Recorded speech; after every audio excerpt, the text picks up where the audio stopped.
आपका पुनः स्वागत है। अभ्यास कार्य 2.6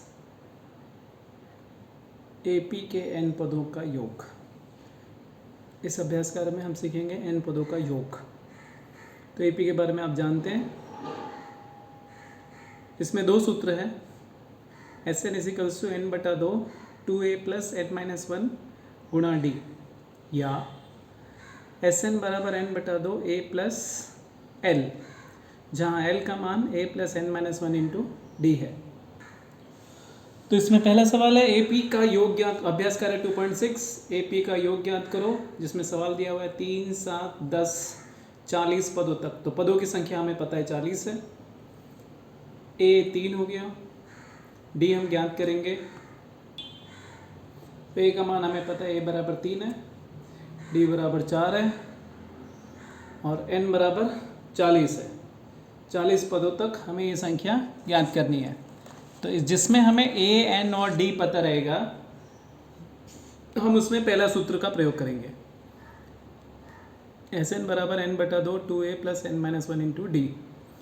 एन का मान 40 है, 40 बटा दो ऐसे ही लिखना है। a का मान 3 है, n minus one 40 minus one 39 होता है, गुणा d का मान 4 है। फिर 20 गुणा 3 2 6, 39 इंटू 4 156, 156 प्लस 6 162 होता है। 162 इंटू 20 3240। ये 40 पदों का योग हुआ।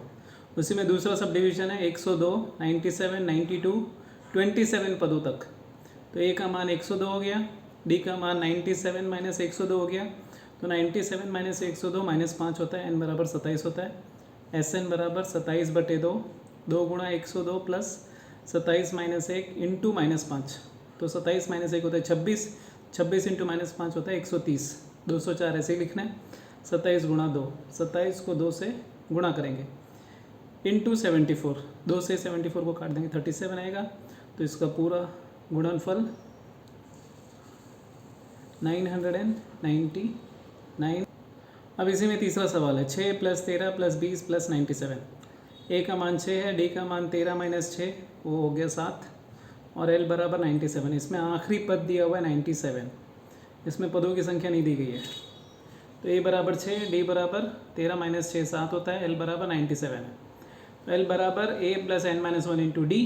तो इससे हम एन का मान ज्ञात कर लेंगे, दैट इज़ एल बराबर 97, ए 6 होता है, एन माइनस 1, डी का मान 7 है। 6 को इस तरफ लेके आएंगे तो ये घट जाएगा, 97 माइनस 6 91, फिर 7 से भाग करेंगे तो 91 बटा 7 बराबर n माइनस वन। अब 7 में 91 13 बार कटेगा, 13 प्लस माइनस वन इधर से इधर आएगा तो प्लस 1 हो जाएगा। n बराबर 14, एस एन बराबर n बटा 2 a plus L. S N बराबर 14 बटा 2 6 प्लस 97, 6 प्लस 97 होता है 103 गुणा 7 721। सो एस 14 बराबर 721। इस प्रकार हमने फर्स्ट के सारे सब डिवीजन कंप्लीट कर लिए। सवाल नंबर 2, कितने क्रमांगत विषम पूर्णांक 5 से शुरू होकर उसका योग 480 होगा। तो एस एन जो है उसका योग 480 यानी एस एन दिया हुआ है। डी का मान 2 है, क्यों? क्योंकि क्रमांगत विषम है। क्रमांगत विषम मतलब 1, 3, 5, 7, तो सबके बीच में अंतर 2 2 का होगा। a बराबर 5। तो एस एन के नीचे एस एन का सूत्र लिखना है। एस एन का सूत्र लिखना है n बटा 2 2a plus N minus one into D.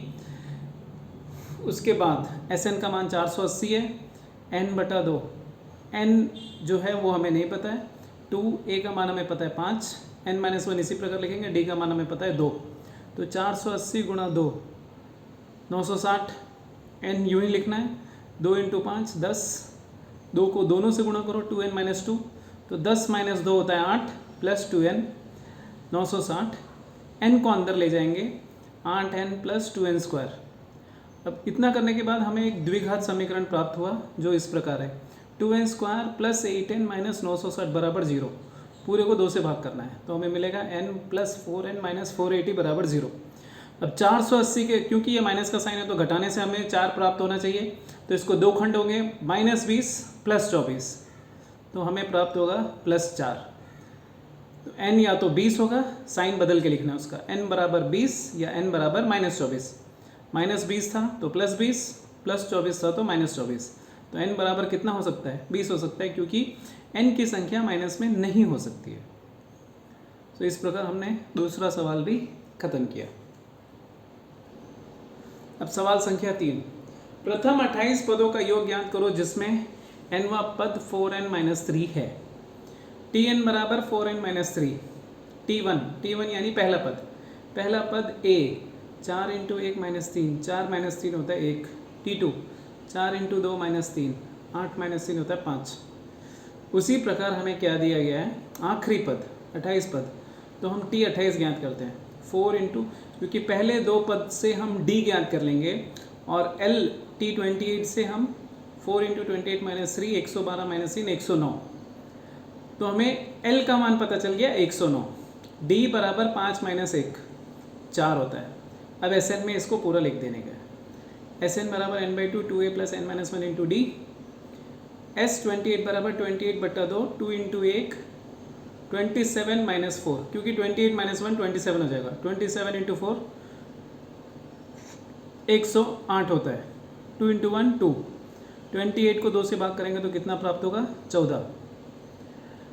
इस प्रकार 14 गुणा 110 1540 होगा।